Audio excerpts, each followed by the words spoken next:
जी अस्सलाम वालेकुम दोस्तों, शाह हसन ही हिकिड़ो कार्ड आहे जेको म्यूज़ियम लाइ इस्तेमालु थींदो आहे। तक़रीबन 60 लीरा यानी असांखां हिननि वरिता आहिनि।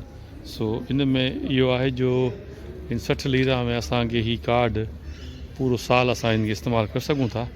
ऐं जेके बि तुर्की में जेके बि म्यूज़ियम्स आहिनि उन्हनि में ही असां कार्ड यानी इस्तेमालु करे असां फ्री में उन म्यूज़ियम में एंट्री थी सघूं था। पर म्यूज़ियम में अंदरि कुझु शयूं अहिड़ियूं आहिनि जंहिंमें तव्हांखे अलॻि सां पैसा ॾियणा पवनि था पिया।